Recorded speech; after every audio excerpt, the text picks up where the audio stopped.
தாத்தா வந்து எம்ஜிஆர் ஜெயிலில் சுட்டுட்டு வந்தார் இல்லையா, ரிலீஸ் ஆனார்ல, ரிலீஸ் ஆன அன்னைக்கு எடுத்தது. ஓகே. அப்பா ஷூட்டிங் இருக்காரு. உடனே நியூஸ் கேட்டில் ஷூட்டிங் கேன்சல் பண்ணிட்டு வந்தார். இது தேனாப்பேட்டை எங்கள் பெரிய வீடு, அதான் ஹெட் குவார்ட்டர்ஸு. ஓகே. அங்கே எடுத்த ஸ்டில் இது. அதான் ஹெட் குவார்ட்டர்ஸா? ஆமாம். 1972 இது அடுத்தது. இப்போ பயங்கரமாக இருக்காரு. அப்போ இந்த கிளாஸ்லாம் செம்ம ஸ்டைலாக இருக்குல்ல சார்? ஆமாம், ரொம்ப இழைச்சிட்டாரு. ஆனால் அந்த கெத்து சவுண்டு அதெல்லாம் வேற தனி பிறவி. அது ஒரு மனைவி 2 மனைவி கிடையாது, நிறைய மனைவி. அது ஓப்பனாகவும் சொல்லியிருக்கார் பேட்டியிலேயே. சண்டை பிரச்சனை எல்லாம் ஒரே வீட்டை வச்சு வாழ்ந்தாருட்டேன். தேனாம்பேட்டை வீடு, அதனால ஹெட் குவார்ட்டர்ஸ். அதுதான் ஹெட் குவார்ட்டர்ஸ். 2 பொண்டாட்டி வச்ச கதையை நாரி போகுது இன்னைக்கு. 2 பொண்டாட்டி வச்சு ஒருத்த சமாளிக்க முடியும், குடி முடி சண்டை வந்துடும். ஆனால் இவர் கிட்டத்தட்ட 7-8 பொண்டாட்டி ஒரே வீட்டில் வச்சு சமாளிச்சாருன்னா என்ன, அதுலேயும் ஒரு கமெண்ட் பாருங்க. ஆனால் ஓப்பன் டிக்ளேர் பண்ணுவார், பேட்டிலாம் மறைக்க மாட்டார். பசங்க எவ்வளோ பசங்க, எவ்வளோ பேர, எப்படி இருக்கும் வீடு? அழகழகான் பயங்கர ஒரு கூட்டமா இருக்கும், மழலை பட்டாளமா இருக்கும் வீடு எப்பவுமே. கல்யாண வீடு மாதிரி தான் இருக்கும்.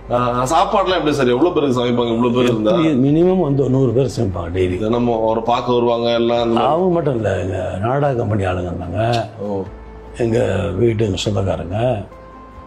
ஸோ இப்படி 100 பேருக்கு ஈஸியாக காலை டிஃபன், மதியம் சாப்பாடு, நைட் சாப்பாடு. ஒரு ராஜாங்கம் மாதிரி தான் வாழ்ந்துட்டு கடைசி வரைக்கும் அப்படி தான் வாழ்ந்து.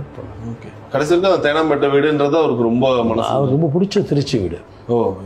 சங்கிலியாண்டபுரத்தில் 3 ஏக்கரில் ஒரு 42 வீடு கட்டினார். திருச்சியில் மட்டுமா சார்? ஆமாம், திருச்சியில் மட்டும். சங்கிலியாண்டபுரம்னு இப்போ பைபாஸ் ரோடு ஆயிடுச்சு. அதை விற்றுட்டோம், மெயின்டைன் பண்ண முடியல. யாருமே அங்கே போகிறதில்ல. எல்லாம் வெளிநாட்டுக்கு போயிட்டாங்க, டாக்டர் ஆகிட்டாங்க, இன்ஜினியர் ஆகிட்டாங்க. நான் சினிமாவுக்கு வந்துட்டேன். ஸோ மெயின்டெனன்ஸ் நாள் கிடையாது. மாமா இருந்தார் அடுத்தது, லக்ஷ்மண பெருமாள்னு, எங்கள் சித்தப்பாவோட மாமனார். அவர் இறந்துட்டார். அதுக்கப்புறம் இல்லை, இப்போது ஒரு டைமில் ஒரு 42 வீடு இருக்குது இங்கே. முக்கியமாக தேனாம்பேட்டையில் ஒரு தெருவே வாங்கி வச்சுருக்காரு.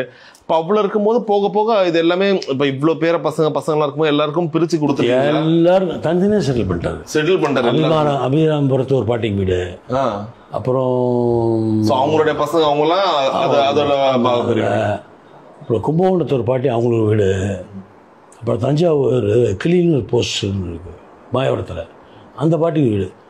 என்ன ஒரு பியூட்டின்னா, இன்னைக்கு வரைக்கும் எந்த ஒரு கோடீஸ்வரனும் அப்போ ஒரு கட்டின வீடை தாண்டி அதோட பெரிய வீடு ஒன்றும் கட்டலை. அப்போது சும்மா மனைவின்னு இல்லை, மனைவினா மனைவியாக நினச்சார். இந்த காலத்தில் ஏமாற்றிட்டுலாம் போகிறான்ல நிறைய நடிகர்கள். அவர் அப்படி இல்லை, தொட்ட மனைவினா மனைவி தான்.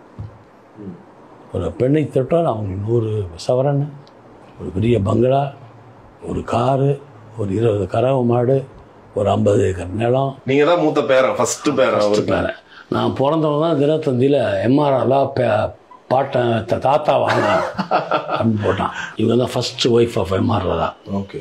லீகலாக கல்யாணம் பண்ணிட்டு அப்புறம் முடிஞ்ச உடனே இவங்களோட தங்கச்சி தான் அவங்க தனலட்சுமி மால், அதுவும் சின்ன பாட்டி. ஓகே. அம்மா அவங்களுடைய கூட பிறந்த தங்கச்சி. அவரையும் அவங்களே கல்யாணம் பண்ணிடுறாரு. அப்போ ரொம்ப அந்த டைம்ல அதெல்லாம் எப்படி சொல்றது, அவர் நெருடல் ஏற்படுத்தி இருக்கும். இது அப்பெல்லாம் ஒன்றும் கிடையாது. ஃபேமிலியும் வேற, அவர் தாத்தா ஸ்டைல்லே வாழ்ந்தாரு, அது அமைஞ்சது. அவங்களும் அதை அக்செப்ட் பண்ணிக்கிட்டாங்க. சின்ன பாட்டியோடைய பையன் தான் ராதாரவி சித்தப்பா. அப்புறம் எங்கள் அத்தைங்க 3 பேர். ராதிகா அம்மா அவங்களும்? ராதிகாலாம் வேற ஃபேமிலி. ஓகே. ஃபேமிலி அவங்க தேஃபம் சிலோன் ஆக்சுவலி. Okay okay. இதுதான் வம்சாவளி. ஆனால் இவங்க தான் மூத்தவங்க, எல்லாருக்கும் மூத்தவங்க. நீங்கள்